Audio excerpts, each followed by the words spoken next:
Today, we are going to explore Lillian Rearden's psychology. This is our continuing series on looking at the psychology of Ayn Rand's wonderful characters. And today we have a not so wonderful character. And before we begin, Andy, you can rock and roll with the disclaimer. Well, thank you, Dr. Kenner. Atlas Shrugged is a mystery story, everybody. We don't want to spoil the mystery for you.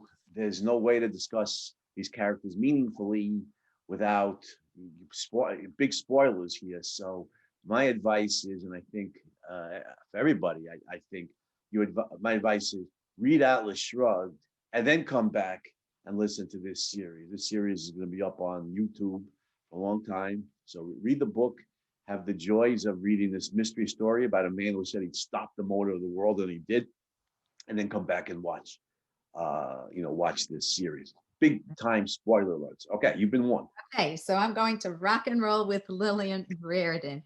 And Lillian is a study in envy.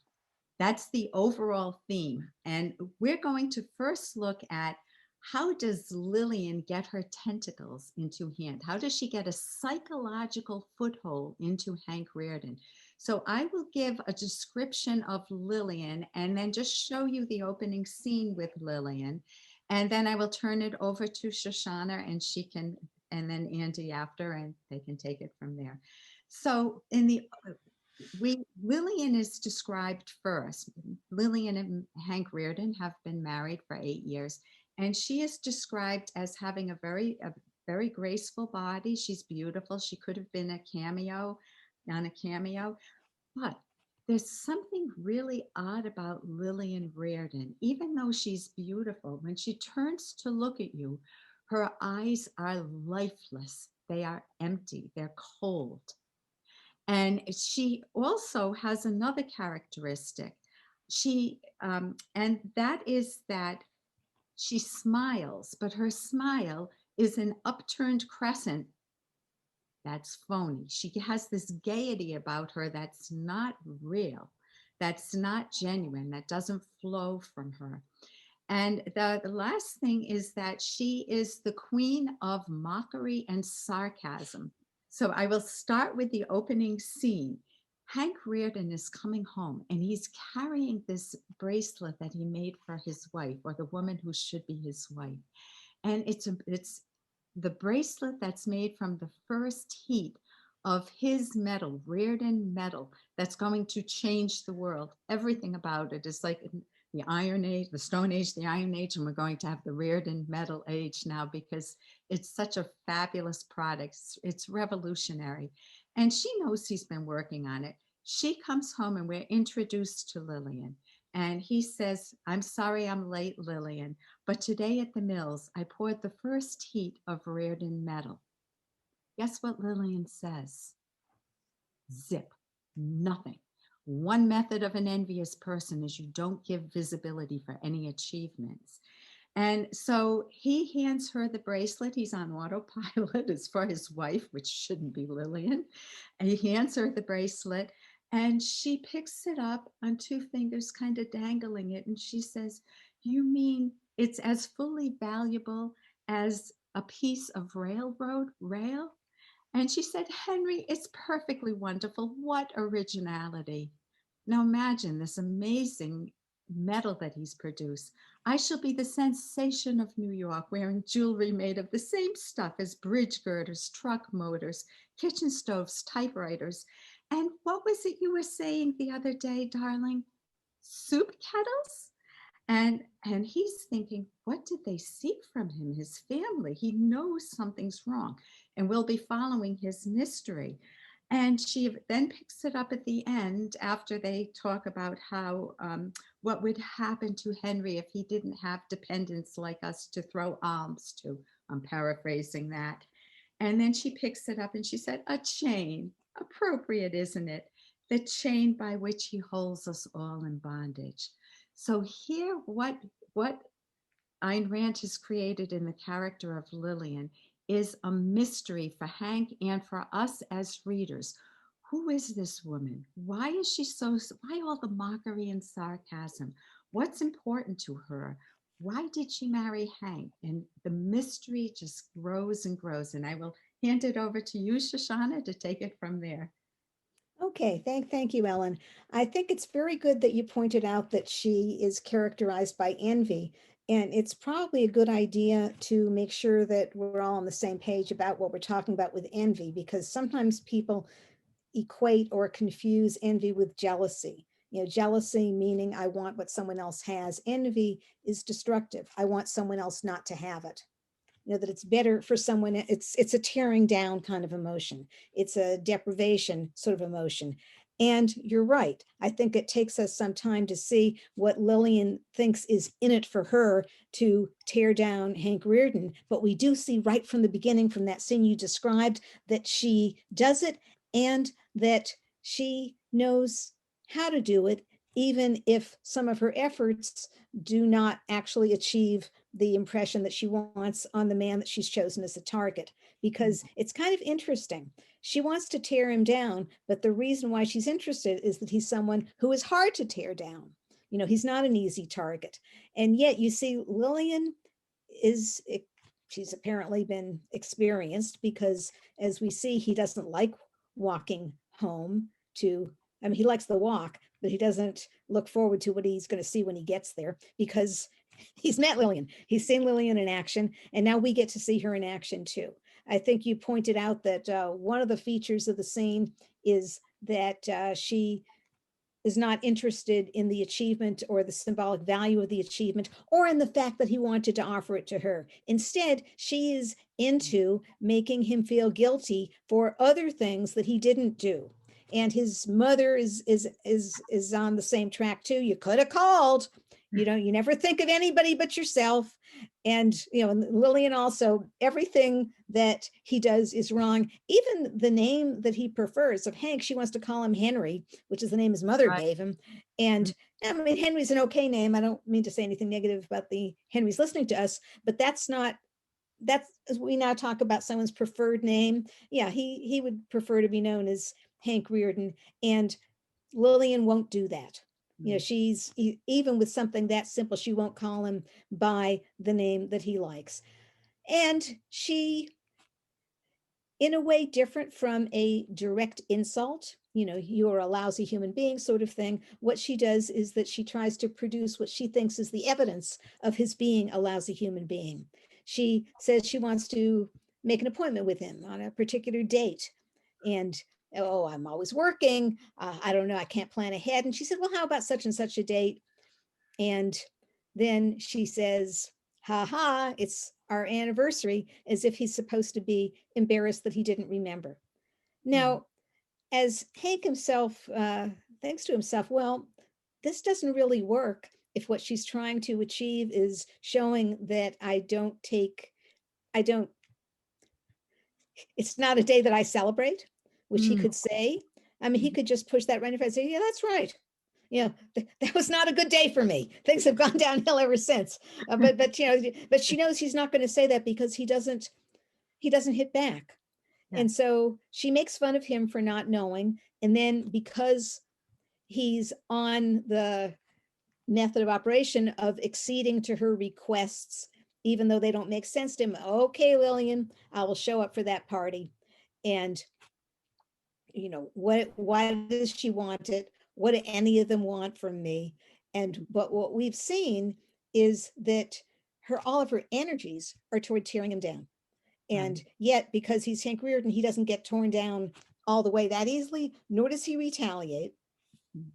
And yet there's some sense in which when you gnaw away at someone, it takes it takes a toll.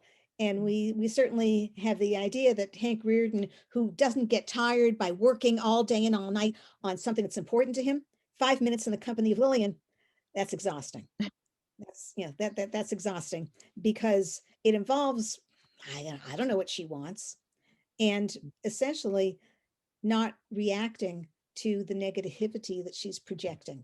Okay. So Andy, I don't know if you want to take us into the anniversary party or where you want to take us, but we're going on this ride with Lillian and exploring her psychology. Right. And I often, you know, point out that I'm often not discussing the psychology of the characters, but discussing the philosophy involved. But like you said, Ellen, they're very closely related. They're very closely related fields. And I think, you know, I think Shoshani did a good job distinguishing envy from jealousy. So, and envy is much worse. You know, I could be jealous of somebody because he's very, very, very wealthy, and I want the money. But envy, you know, as Ayn Rand and Leonard Peikoff point, envy involves wanting to lash out, to wound and disfigure maybe even kill the person for having it. Ayn Rand defined it brilliantly in her essay, The Age of Envy, hatred of the good for being the good, and wanting to destroy it. And we see that, you know, in Ayn Rand's villains over and over again. Jim Taggart is the arch example. But maybe we should dig in here and explain it a little, because it's so evil. It's mind-boggling. To honest people, it's hard to get our minds around wanting to destroy somebody, not for their flaws, but for their virtues. I mean, it's bad enough to want to destroy somebody for many flaws, just because somebody, well, I should say, just because somebody might be a liar, which is a bad thing. But you don't want to kill them or destroy them for being a liar. You want to help them remediate their character. You want to see them change, and if they're willing to change, you help them out. But to destroy somebody, you know, for flaws like that's bad enough. But to destroy them for their virtues is just so mind-boggling. So I think I want to get a few examples from real life, what people have told me, you know, and then about their own lives, and then bring it back to Lillian. So somebody I knew years ago told me that when she was in high school, you know, she was a really good student, and, you know, and so on and so forth. But there was this other girl in the school that was always better than her. You know, let's call my friend Nancy. Nancy was pretty, but this other girl in school was even prettier, she thought. And Nancy was a good student, but this other girl was even a better student. And, you know, and Nancy was involved in various high school activities, but this other girl was, you know, captain of the tennis team and president of the student by everything. And she said to me, "I hate her. Yeah, I hate her." And I wanted to, you know, Nancy was too good a person. Her character was too strong to actually take steps to harm Nancy. But the hatred of the good for being the good, there's a down home kind of example that you might see, you know, every day. The best student in school might be hated because he's the best student. He or she, the prettiest girl in the school, might be hated because she's the prettiest girl. There's simple examples that I think can drive home, well, what we're talking about. And one more example, a student of mine told me when we were discussing, we were discussing Atlas Shrugged in class, and he said, yeah, he was a ballet dancer. He was a member of a troupe, you know, when he was a kid. And there was one girl amongst the ballerinas who was so much better than everybody else, and some of the other ballerinas hated her. He said, and they said she was arrogant and stuff. But, you know, I don't know if that was the real reason. More likely is they hated her because if she was arrogant, that she could back it up. And so they put some substance. Here's really when you take an action against the person based on the hatred of the good. They put some substance on her slipper, you know, that would cause her to slip. She did, broke her ankle, and her career as a ballerina was over. Like Tanya Harding. At age 10. Yeah, exactly. Nancy Kerrigan, Tanya Harding story. Now, they didn't deliberately break her ankle, but they were willing to roll the dice on that, you know, if she slipped, then she might get seriously injured. You know, her ankle would heal well enough that she could walk normally, but, you know, being on her toes for hours at a time as a ballerina was simply out of the question. Now, there's hatred of the good for being the good. They hated her because she was such a good dancer. Maybe she was arrogant, maybe she wasn't. I don't know. She might have just been justly proud, but they hated her for her talents, and they not hated her, but they took action to harm her. There's envy. And one more example, of course, you know, the obvious example today is Antifa. You know, the leftist terrorist organization. You see their signs: eat the rich, kill the rich. You know, they hate. You know, as good Marxists, there's a time when, you know, the Marxist principle, Marx and Engels make very clear in the Communist Manifesto, is that the rich get rich by exploiting the poor. And there are, you know, types of societies where that's true. Slave societies, slave drivers get rich by exploiting their slaves. serfdom under feudalism. The feudal barons got rich by exploiting their serfs. But Marx and Engels are published in 1848 in England, in capitalist England. And they're talking about capitalism, where people earn their fortunes, and the wealthy get wealthy by exploiting the poor. As an article of faith, and we hate the rich. We're going to eat the rich. We're going to destroy the rich. We're going to hate people. Whether it's Andrew Carnegie or John D. Rockefeller back in the 19th century, or whether it's Jeff Bezos or Elon Musk or Steve Jobs in the 20th and 21st centuries. We hate people who are successful. We hate people who have earned a great deal of wealth, and we're going to do our best to tear them down and destroy And them. really, yeah, go ahead. Yeah, and that's envy. And that brings us to Lillian. So when I think we have some real life examples to anchor us. It helps to clarify or illustrate this. I mean, the evil here is so mind-boggling. It's just hard for an honest, innocent person to get our wits around it. But I think these real life examples, especially the down home ones, like the girl at school and everything, help to understand this. Lillian Rearden is driven by that kind of desire. She recognizes that Hank Rearden is a giant, and instead of the response that Cheryl Brooks would have, Cheryl Brooks, Cheryl Brooks, who thinks Jim Taggart is Dagny, or as Shoshana put it, that Jim Taggart is the one who built the John Galt line, and she hero worships that, as we all should. That's the kind of reaction Cheryl Brooks would have to Hank Rearden. It's just, it's right, it's appropriate. I think it's the reaction Gwen Ives, his secretary, has. I think she has very, very enormously positive, respectful feelings for her boss. As we all should. You and I, the three of us, we have tremendous respect for what Hank Rearden's done. Worked his way up out of the ore mines in the Mesabi range to become an Andrew Carnegie of the 20th century, the most reliable and effective steel producer in the world. And then on top of that, he's not just Carnegie, he's like Henry Bessemer, who perfected the steelmaking process and ushered in the steel age from the Iron Age. Hank Rearden, without any training in metallurgy, he's like Edison. Edison was kicked out of school in the 4th grade and became this brilliant electrical engineer. The Wright brothers, who finished high school and self-educated bicycle mechanics, self-educated aeronautical engineers. Hank Rearden's like that. He's a self-educated metallurgist. Wonderful. And he ushers in the Rearden metal age. The Rearden metal is to steel, what steel is to iron. He's this extraordinary giant. And Lillian sees it. She recognizes it. At the very least, she senses it. And her attitude is not, let's hero worship this giant, but let's destroy him. So let me take it from there, and then I'll give it to you, Shoshana. I want to bring us into the anniversary party because it illustrates a lot of what you're talking about.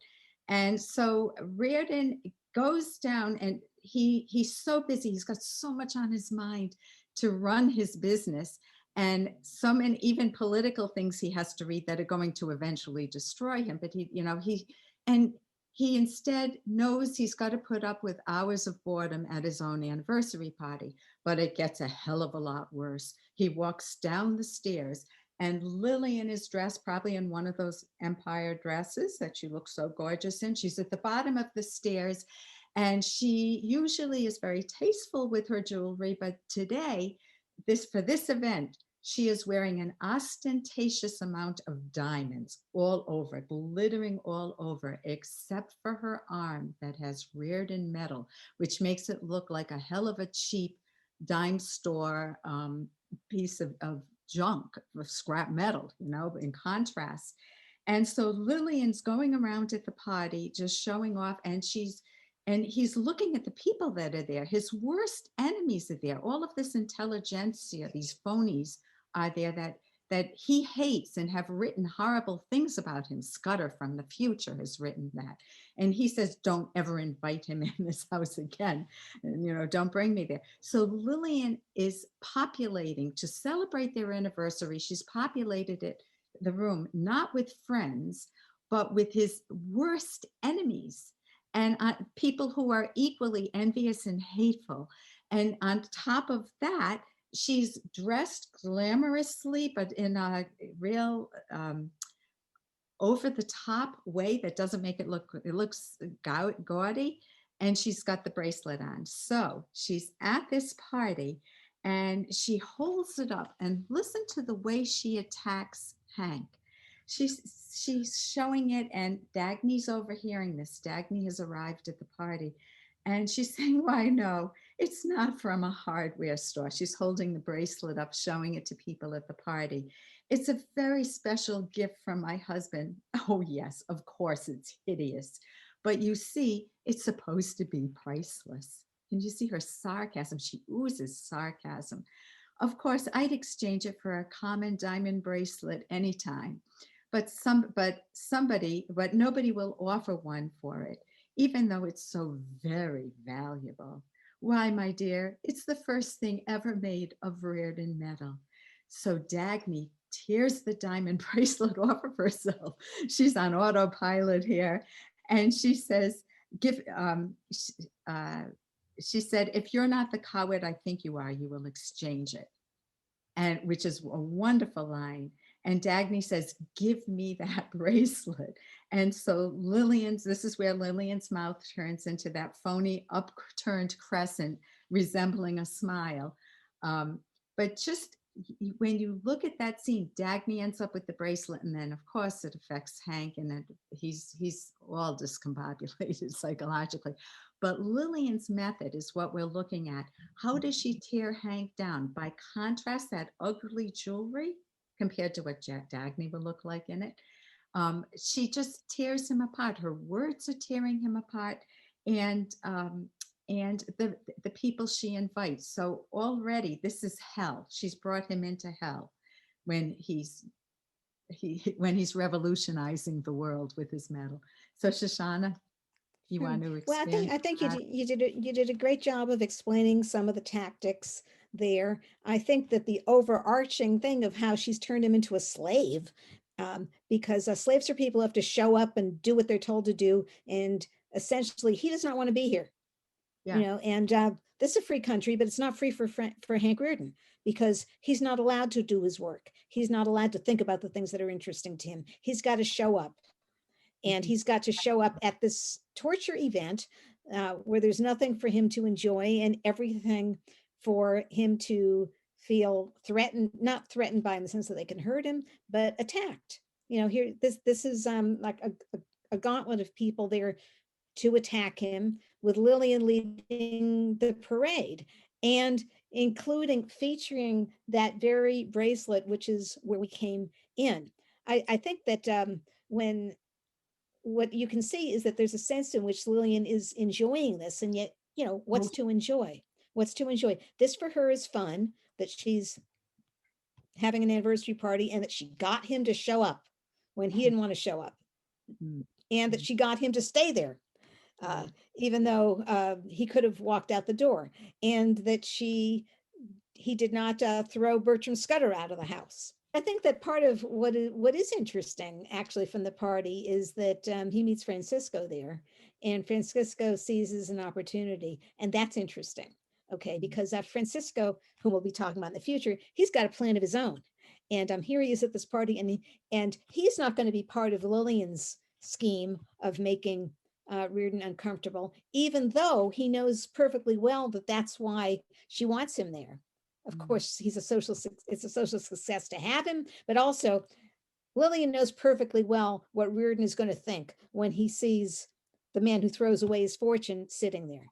So basically, Francisco is supposed to be part of Lillian's plan, and he can get away from that. So I think it's an interesting thing for us to see if Rearden's going to manage to get away from Lillian's plan.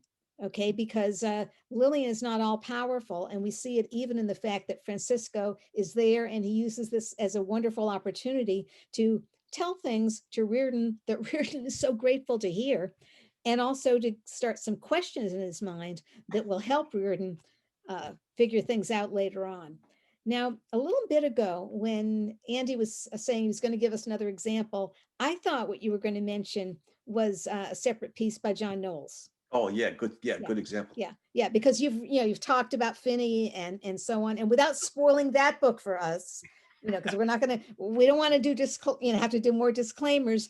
But I think if you read a separate piece, or if you read or hear Andy on the subject, you will see how the hatred of the good for being the good operates in that book, set in a boys' school some time ago.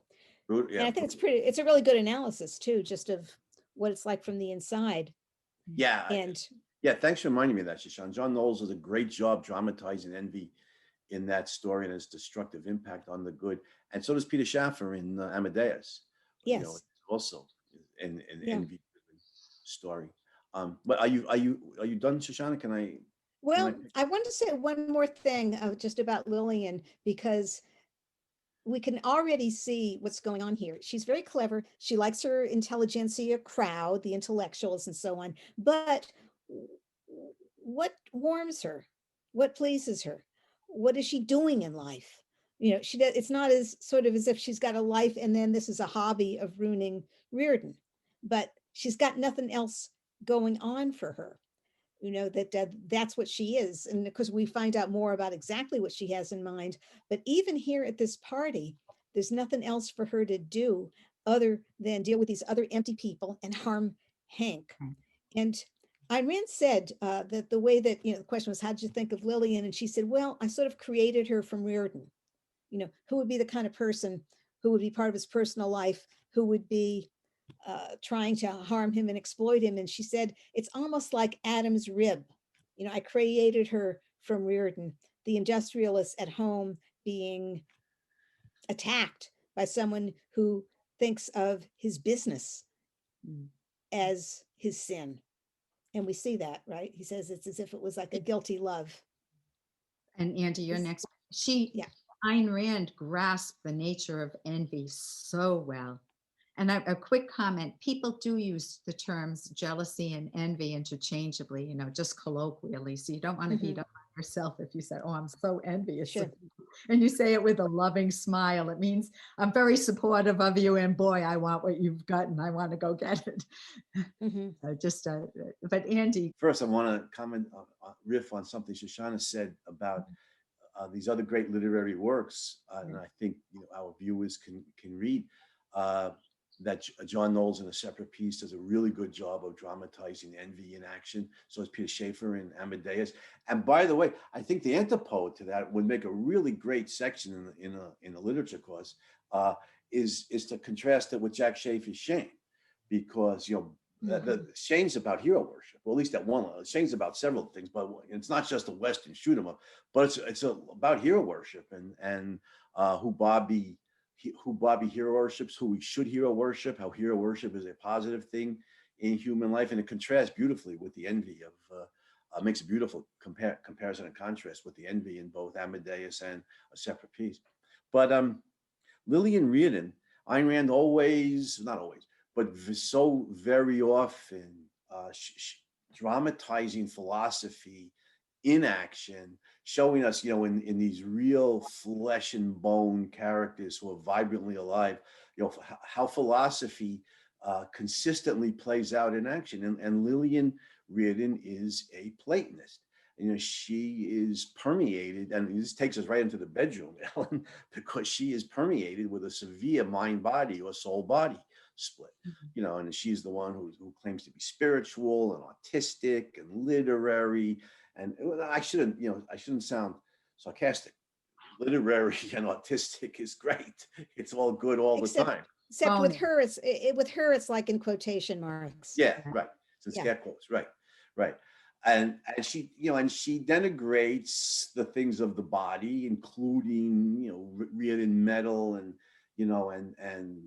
the technology and everything. And it compares and contrasts very nicely with other characters and scenes in Atlas Shrugged. In Atlas Shrugged, Lillian is similar to Robert Stadler. Stadler also a Platonist in the sense not of preferring the arts to technology, but theoretical science. He's focused on cosmic rays and almost has this.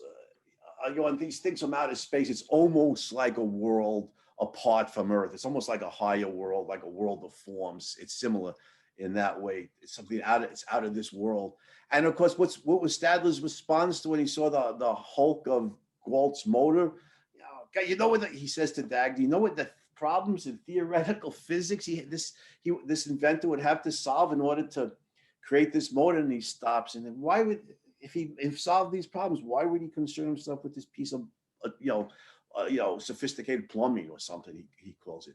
And Dagny's response is immortal. She says, well, perhaps he wanted to live on Earth, Dr. Stadler. Well, Lillian's not interested in the things of this Earth. In fact, she's not interested in anything but destruction, but she has a facade that's platonic, of concern for the spiritual and rejection of the body. And so that translates into her sexuality or her utter absence of it. I once heard Ayn Rand describe her as, what did she as like a classically frigid woman or something like that. She has zero interest in sex. She has that platonic Christian attitude that sex is low. It's animalistic. It's of the flesh, to quote St. Paul, and it's beneath. The truly refined souls are interested only in the spiritual, and so is Rearden, who made the mistake of marrying her, and who's an intensely sexual man because he's alive and he wants to live on Earth, and he doesn't suffer from the mind-body split, or in a much milder form, because she doesn't represent the values of his mind, or his, Dagny does. But he has a lively interest in sex. Let's put it that way. He's a healthy, vital, living being. He is, and he's got a very strong moral character. So which prevents him from cheating on his wife until he meets the woman who's the love of his life. He won't cheat on her. So it's got to be her. And he fights it for as long as he can, because it's a disgusting, degrading experience of sex. You can even say he can't make love to her. She has no response. It's a degrading experience. So he fights the drive for as long as he can, and then he can't resist it. And there's that scene where she's in bed reading and she puts down the book. All right, so what a wife's got to do, to satisfy the animalistic urges of her husband, of a man in her life. And so they have at it, or he has at it, has an orgasm. He's lying there panting. She picks up the book and goes back. I just want to strangle her at that point. So what's up to Ayn Rand? What kind of a woman have you created? It's good. And she is not just frigid. She is asexual, anti-body. She's a philosophical Platonist in that regard. The spirit is important. The body is low and base. She's in the Platonic Christian tradition in that regard. And Ayn Rand shows us what that looks like. This is what it looks like in practice. This is what it looks like in the flesh. This is what it would be like if you were married to somebody like that. And it's just, this is the Platonic Christian tradition. I don't want any part of it. And so it's horrible, but vividly dramatized by Ayn Rand. So just going into that scene a little bit, Andy, and Shoshana, this is the scene where she says to him, she's not talking idly. He comes into the room because obviously he's been aroused by Dagny, and this is after the anniversary party, and he comes in and she's not talking at random. She's talking about the party, and she tells him that she wants to tell him about the new novel that Balf Eubank is writing, and that he's going to dedicate it to her. And he said, "Would that interest you, Henry?" And he said, if it's the truth you want, not in the least. At that moment, she launches into a tirade about how if you tell a beautiful woman that she's beautiful, you're giving her nothing because she's beautiful. It's a fact. But if you tell an ugly woman that she is beautiful, you degrade yourself. You destroy your own integrity, your honor. I'm paraphrasing this, but I've got her words. but to love her for her vices, to love a woman for her vices is a real gift, unearned and undeserved by her. You corrupt the concept of beauty.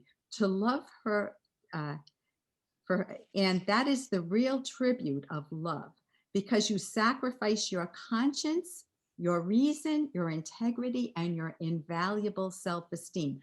Bingo. That's what she's after with Hank. She's after destroying his conscience, his reason, his integrity, and his self-esteem and his honor. And so she uses Gil. She said, "What's love, darling, if it's not self-sacrifice?" So you get this Platonist thing. What's self-sacrifice unless one sacrifices that which is one's most precious and most important? Of course, your character. Just, her guilt. She'll use pity. She'll use love bombing. Love bombing is when you tell a person a lot of good things. When they first met, when she went into his mill, she used the method of love bombing. She just looked awed by the fact that the metal was being poured. And now she's using the guilt, which she uses quite often too. So anyway, Hank is there baffled. Lil, what would make you happy? He's trying to understand her.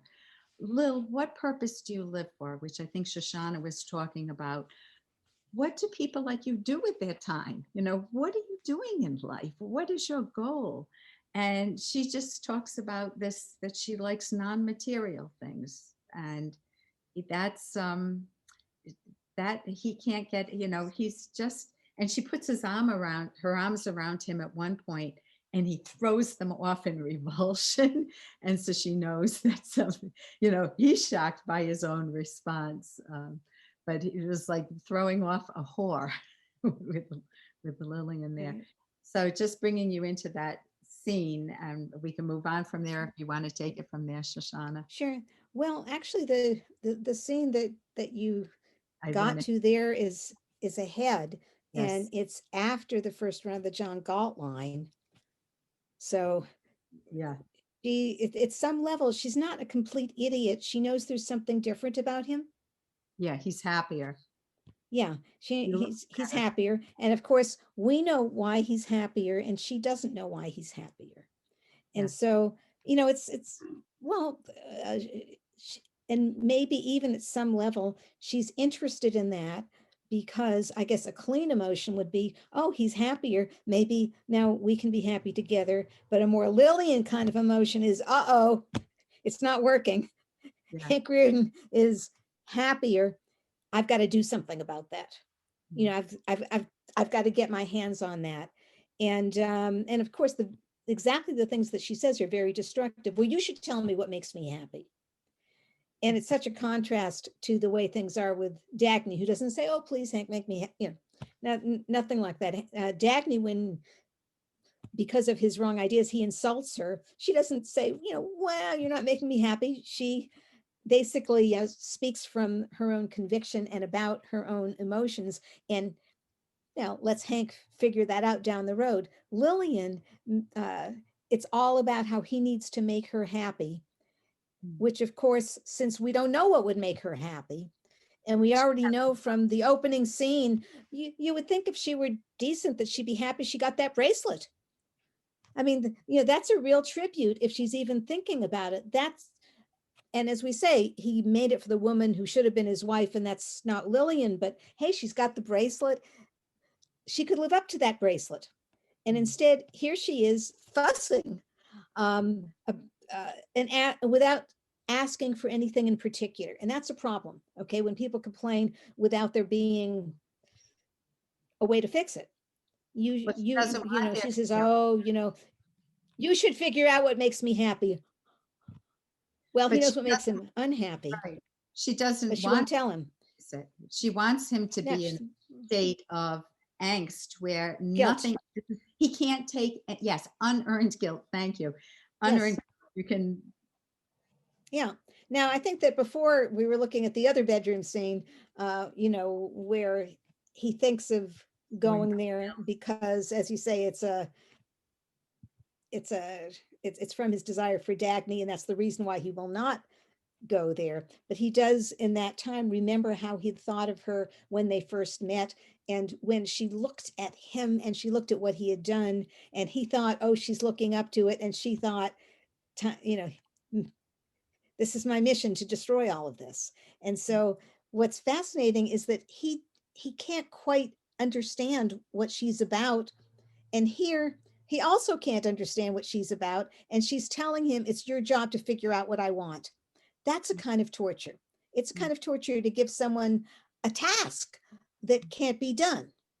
I mean, sort of like in the fairy tales, you know, picking the grains of rice from the sand or something like that. He can't figure out what Lillian wants. And she won't tell him. She'll And just it tell him, seems- no, didn't get it, didn't get it. You don't know. It's your job to figure it out. You're my husband. Sanctity of contract. How about that? And as we know, he's had that thought of there is no contract if there's no value given. Now, what made me think of that, he wonders? Well, Lillian doesn't want an actual contract where there's trading, you know, give and take, because she doesn't have anything to give but pain. And he's not, well, you know, he's not a masochist looking for someone to harm him, or that's not what he thought he was getting into and getting married to Lillian. So I think every time she shows up, it's as if she's perfect at being Lillian. She doesn't have any vacations from being Lillian, in which she's sort of a normal or even a conventional person. No, she's always on the destructive path, including She's always here. on it, yeah. So Andy, I wonder, I don't, do you have more you want to say, Shoshana? Or No, that's fine. so I thought we could, one of the tactics that she uses is guilt with Hank, and she forces Hank to go to Jim's wedding. So I don't know if you want to talk a little bit about Jim's wedding and the horsewoman speech. um, and then any of, I don't know if you want to go there or take it wherever you want to. Yeah. Well, as you say, as I, Oh, you know, as you say, as I say, every time Lillian shows up, she's being Lillian. And Right. here she shows up when he doesn't expect her there. She's a surprise, not a nice surprise. And what she wants him to do is to come and be the husband shown off. Now, Right, little does he know that the last place he wants to be the husband shown off is in front of Dagny. right. You know, that she doesn't even know how very good she is at being Right. Lillian here and coming up with the worst torture. But the idea that he's just a prop, that she's Yeah. showing him off as her husband when there's no real marriage here, that's pretty awful. And then, Right. of course, So it's the Taggart wedding. I wondered if Andy wanted to jump in with that. Well, the thing I wanted to focus on, want to comment on, is how focused Lillian is. You're right, Yes. Shoshana, she's very good at being Lillian. And here's a nice comparison and contrast with Jim Taggart, because they're both envy-riddled nihilists. They're both driven by the hatred of the good for being the good and the desire to lash out at the good and destroy it. But Jim Taggart's more ecumenical in his nihilism. And he wants to destroy anybody and everybody who's who's a good person. You can see his hatred of Francisco going all the way back to their childhood, his attempts to undermine Dagny, his murderous relationship with Cheryl Brooks, that he hates Hank Rearden, that he wants. He hates Ellis Wyatt, and he hasn't even met him. Right. That's right. Yeah, just for what he is. Yeah.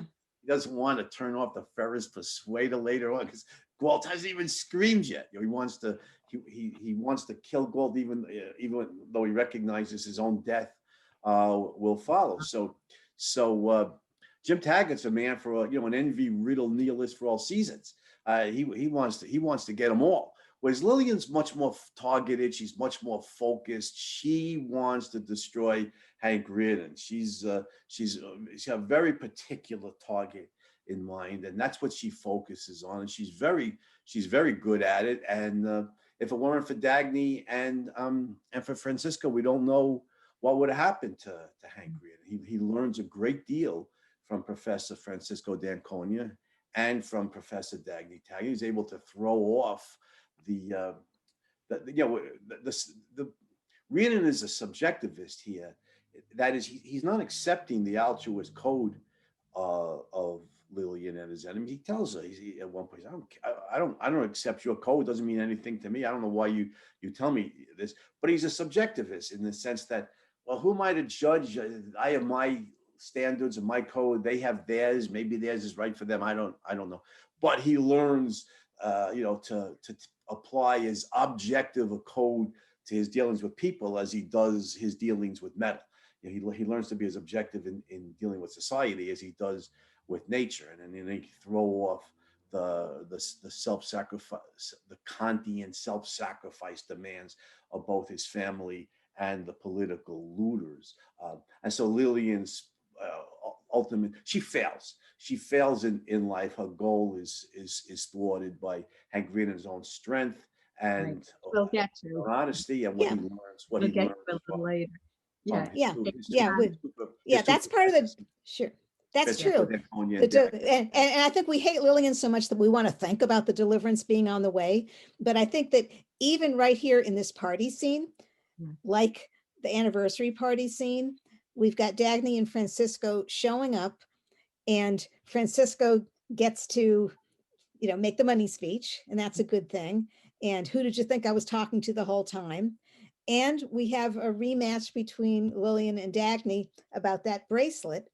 And it's really a very dramatic scene because Lillian wants, you wouldn't want me to say what I might think and so on. And it's okay to say what you might think. And then, it's brilliant. Is this the manner in which you choose to accuse me of sleeping with your husband? And Lillian doesn't want to do that. She just wants to tear down Dagny, and she doesn't imagine that it's possible. And of course, for the readers, it's really, wonderful because we know it's actually going on here. And we also see that basically Dagny puts the question out there, I guess, knowing that Lillian is going to blink. Yeah. But we also see that, as Rearden explains afterwards, Rearden and Dagny talk about it, that last time he took his wife's part, this time he takes hers. Right, and that's another stage on his journey. And Lillian made it possible, because if Lillian hadn't, gotten him to go to the party, we wouldn't have had this. And even, I think it's very powerful at the party when he sees Dagny and he thinks all he wants in life is to hold that slender gray figure for whatever time was left of them on Earth. So nice going, Lillian. Look what you did. You brought Rearden together with Dagny, with her all dressed up, and he's thinking, great love for Dagny. Now, of course, it's not what Lillian intended, but it's as if the nature of the story is such that Lillian's plots fail as we're going along, including to the whole big plot, which is going to fail. So I want to bring us. Yeah. Oh, go ahead. No, I was just going to also comment afterwards. Of course, we've got Lillian's trick that she pretends she's going home and she doesn't go home. We'll get there. So I want to stay with the party for a minute and jump in here. So some of the psychological techniques that she used, that's what we're focusing on with. Listen to this sentence. She's trying to get Hank to go to the party. He has zero interest. He'll take her out to eat, but he won't take her to this party. And she says, how long do you expect me to exist somewhere in the basement of your life? How lonely do you want me to become? I've asked nothing of you. I've let you live your life as you please. Can't you give me one evening? Oh, I know you hate parties and you'll be bored, but this is her empty social vanity that she wants. So she traps him into going. When he realizes he can't go see Dagny because she'll be at the brother's wedding, he agrees to go. Next method Lillian uses. Lillian says, can't you be strong enough to fulfill your obligation and to perform a husband's duty, the self-sacrifice? Can't you go there not for your own sake, but mine, not because you want to go, but only because I want to. So she uses this pity, this unearned guilt. She just pours it on. Then when she gets to the wedding, she says to Jim, how do you like my wedding gift? And he's embarrassed because I don't know what you gave me. And she said, oh, it's non-material. This is her non-material tiara. She wants Jim's appreciation that she brought Hank there so that everybody will think, all of these crooks and crooked people in that room, barring Francisco, but everybody in there will think that, oh my God, if he has to kowtow to Jim, then we better really buckle down and Right. And Rearden didn't even know that that was part of the deal. He thought it no, was just Lillian doing her guilt no, trick. just But doing that. but So but the thing is, I, she says she's such an idiot. I mean, she's not even talking his language. She says, do something to make me happy. All right, what would make you happy? Coming to a party yeah, right, where we're not even going to talk to each other. right, So it doesn't even make sense that right. that would, yeah. But I wanted something else about her character comes out in this. When Jim Taggart, and that's what I thought you guys might pick up on, but I can jump in with it. When Jim Taggart says they both felt at home with each other with the contempt that this was her Yes. wedding. And he says something like, I'm wondering from what angle you contemplate, this is Jim Taggart saying this, contemplate the possibility of certain financial burdens or losses which affect your own personal interests. This is with all their shenanigans behind the scene. This is how Lil sees Hank. She says, from the angle of a horsewoman, darling, if you had the most powerful horse in the world, you would keep it bridled down to the gait required to carry you in comfort. Even though this meant the sacrifice of its full capacity, even though its top speed would never be seen and its great power would be wasted, you would do it because if you let the horse go full blast, meaning Hank, it would throw you off in no time. However, financial aspects are not my chief concern, nor yours, Jim. So, and she says to Jim, well, I wanted you to know that I can deliver him anytime I choose. You may act accordingly. So this is not love, whatever you want to call it. Andy, you want to jump in? Yeah, this is all just outside of Hank Rearden's consciousness, and I think you Yeah. said that before, Mhm. Shoshana. This is a sub universe that Hank Rearden doesn't want to explore, doesn't have any inkling of, and and doesn't want to. This is what the the machinations of what conventionally are called crony capitalists. But since this isn't this isn't capitalism. This is a mixed economy. And it's not even the capitalist element of the mixed economy. It's the socialist element. It's where the government has the power to grant economic favors and to intervene in the marketplace. So I think the more accurate name for people like Jim Taggart and Orrin Boyle and what Lillian Rearden is doing here, a half-assed socialist. It's not full socialism because you still have some private ownership, but it is so that these are the half-assed socialists, and this is the aristocracy of pull, as Francisco calls it, where you trade favors. So when Lillian says to Jim, I can deliver, I can get Hank Rearden to any social event, you can act accordingly. It's what you were saying before. All these other half-assed socialists, they're thinking, oh wow, even Hank Rearden is under the thrall of of this power broker, this half-assed socialist semi-businessman Jim Taggart, which is a universe that Hank Rearden has no inkling of. It's just completely outside the way his consciousness operates. This is just a down and dirty, corrupt world of a government that does not only does not respect or protect individual rights, but violates them. And Hank Rearden is more 19th century than that. He's an Andrew Carnegie, John D. Rockefeller, productive giant on a free market who earns a fortune by producing wealth, in this case, by creating steel, by creating Rearden metal. So he's a towering hero being victimized by these half-assed socialists who are on their way to full socialism.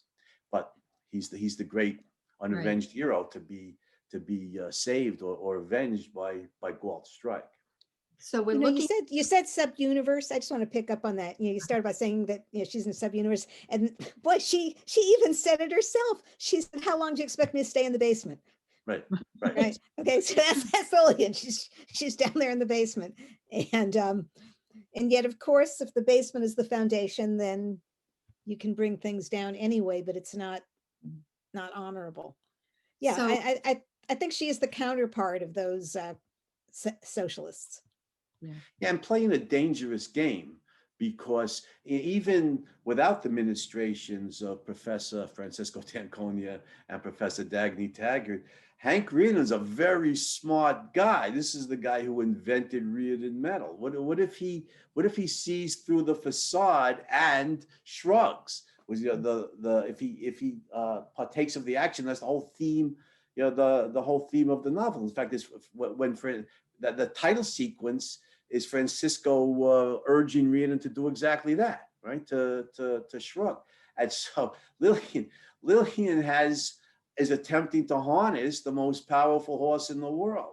But this case, the most powerful horse in the world not only has a human brain, but has a brilliant human brain. And if he realizes the game she and her half-assed socialist buddies are playing, both in the family and in the political scene, they're going to be thrown off, and the stallion is gonna gallop off, to success in greener pastures. So it's a dangerous game that Lillian's playing, but it's really the only game in town for her, because she has no values. She's lifeless. Has no self. Exactly. Lifeless, right? She's lifeless. Ayn Rand describes her that she has no values. Destruction is success at destroying is not a value for a destroyer. It's something that people who have no values seek. Values are that which promote human life, not that which destroy it. And Lillian has no value. She's lifeless. All she can do is destroy. Hence this dangerous game in which she ends up the loser and destroy it. We don't know exactly what happens to her at the end, whether she lives or dies, but she's utter failure. She's utter failure in her attempt to destroy Let me jump in. I know we're wrapping up this section, session. So let me just come to one last scene that we can each take a round on. I'll start it and then pass it around, and then we can move on to another Lillian scene, another Lillian segment. So this is the one called White Blackmail. So Lillian stays at Hank's apartment. He thinks he's taken her to the railroad station, but she turns around and comes back to Hank's apartment. He's not there. He has gone to Dagny's. When he gets there the next morning, Lillian now knows. She says, "Aren't you going to say anything, Henry?" And he says, "It's for you to speak. To know, it's for you to speak. You know the truth. Now it's up to you." And listen to how she attacks him. Again, we're tracking the methods of envious people so we can protect ourselves from them. So she said, "The man of stainless steel, the man of achievement and honor, who's so much better than the rest of us. Does she dance in the chorus, or is she a manicurist in an exclusive barbershop patronized by millionaires? I knew that your vaunted sense of honor would collapse someday." Well, yeah, she's trying to destroy him. She says, "Don't," he said, "Don't ask me to give it up." I'm cutting the scene short, but she says, he said, "Do you wish to divorce me?" "Oh, wouldn't you like that?" Lillian says. "Don't you suppose that I've known that you've wanted to divorce me since the first month of our marriage?" Oh my God, she should rot in hell for that, for knowing it. She said, "No, I'm not going to divorce you. Do you suppose I will allow your romance with a floozy to deprive me of my home, my name, my social position? Make no mistake about it. I shall never give you a divorce. Whether you like it or not, you're married and you'll stay married." "I will, if that is what you wish." Don't you wish you could just shake Hank there? And she said, "Divorce," chuckling. "Did you think you'd get off as easy as that?" And now she launches into her vicious speech where she says, I want you to come home and face the only person who knows you for what you really are, who knows the actual value of your word, your honor, your integrity, your vaunted self-esteem. I want you to look at me whenever you build another furnace or pour another record-breaking load of steel or hear applause or admiration, whenever you feel proud of yourself, whenever you feel clean, whenever you feel drunk on the sense of your own greatness. I want you to look at me whenever you hear some act of depravity or feel anger at human corruption. This is important. Or feel contempt for someone's knavery, or are the victim of a new governmental extortion, to look and know that you're no better, that you're superior to no one, that there's nothing you have the right to condemn. It's all this. I want you to look at me. God, I never want to look at her. And know the fate of the man who tried to build a tower to the sky, or the man who wanted to reach the sun on wings made of wax, or you, the man who wanted to hold himself as perfect. The next time we talk about Lillian, we will talk about the some flaw in her scheme of punishment. What Hank notices, though, he's beginning to wake up, that there's no pain. If it isn't saying, "Oh my God, Hank, what I've done to you all these years, I feel so sorry." There's no evidence of pain in her manner. She's just found out that her husband's sleeping with somebody and she's excited and she's beating him up on it. So Shoshana, you want some words Sure. on that? And Yeah, Andy, well, and we'll well, wrap. first of all, if we wonder what makes Lillian happy, we've just found out. Lillian is very happy when she finds out that there's something that she can, in her view, legitimately condemn her husband for.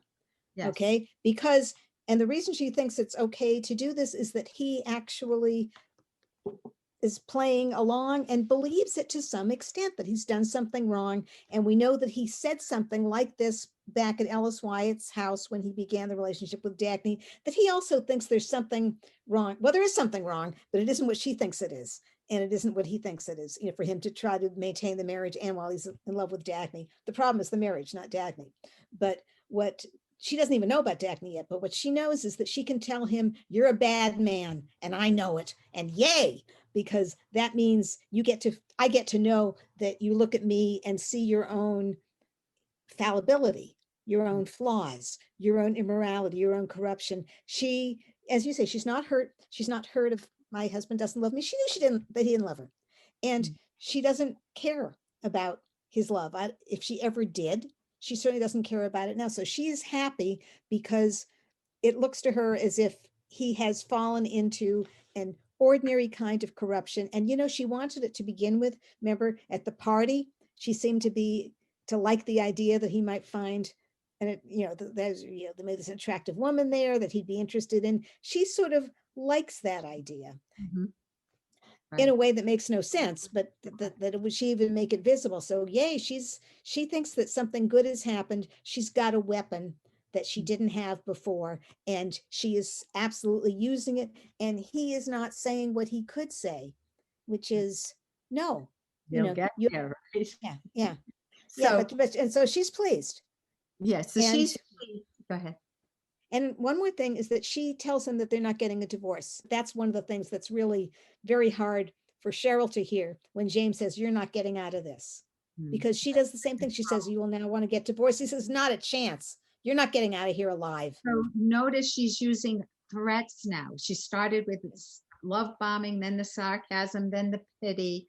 Just take me to James, and now the threats. Andy, you want a final word on this? Again, playing a dangerous game, knowing the wealth Hank Rearden has, and that if she pushes him far enough, he can do what he eventually does, namely buy you off judges and lawyers, whatever. So he gives his lawyer a blank check, or whatever it takes, get me a divorce, buy judges, whatever it is. So, but there's a couple of points. One, of course, is this tirade is designed to do one thing, is to kill his self-esteem, because Lillian knows, at least she senses, that you can't rule an honest man, or you can't rule an honest man who knows he's an honest man. And whether that's true at the personal level or the political level, it's true for her and for her political cronies. Hank Rearden's got to be made to feel guilty. He's got to be torn down morally, or he's got to be taught he's got to be convinced that he's morally unworthy, and consequently, he doesn't deserve success, fulfillment, happiness. He deserves only to be a slave to Lillian and her political cronies. That's one point. But there's another interesting thing I wanted to say. Why floozies? You know, why does Lillian think? And this has an analog in the Fountainhead too. Why does Lillian think that Rearden's tastes, in romance would run to a manicurist or a showgirl? Not that there's anything wrong with being a manicurist or a showgirl, but to her, what Lillian's saying is, she couldn't. Let's put it this way: she could not conceive of Rearden and Dagny as a romantically passionate couple. And the analog in the Fountainhead is when Tui says to Dominique, it's obvious that you would want Rourke in the worst way, and he would have no interest in you, and hence your actions of trying to destroy his career. And Dominique just looks at him and says, "Maybe you're not as smart as I thought you were, Ellsworth." He had no idea. He had no idea of the kind of nights that Dominique spends with Rourke, the kind of passionate lovemaking that they engage in. To him, Tui has no values, and so he can't conceive of Rourke. Rourke to him is like an ascetic monk of architecture. Tui can't conceive. He can conceive of Dominique's desire for Rourke. He can't even conceive of Rourke's desire for Dominique. He has no values himself. And it's similar. There's a certain similarity here with Lillian. It doesn't even occur to her that Dagny is just some kind of nun or of railroading, that Dagny is not a sexual being, or that Rearden would have sexual desires for Dagny. And yet when she finds out that it's Dagny, then she has a cow. Right, I know. We'll talk about that then. So let's wrap it up. And I will just finish by saying that we have talked today about all the tentacles. How does an envious person destroy or try to destroy a really good person? And it's so important for all of us to know their methods. First, don't buy into any unearned guilt. Second, notice love bombing when it isn't genuine. Someone giving you compliments that just don't seem to hold weight. They don't seem sincere. That's just when she went to see his mills the first time she went there, and that night he asked her to marry him. Sarcasm, drooling, mockery, sarcasm. If someone's using that on you, you can ask, well, we'll get there too, but why are they doing that? And threats. I mean, she wants control. She wants to destroy Hank. And I do think there's a part of Lillian that sees Dagny as a threat implicitly. It does explode when she finds out. So I want to thank everybody. I want to thank you, Dr. Shoshana Milgram and Dr. Andy Bernstein. And Thank you, Dr. Ellen Kenner. Thank you, Andy. And Okay. wrap this up and continue next time. Okay. Thanks, everybody. Have a great day.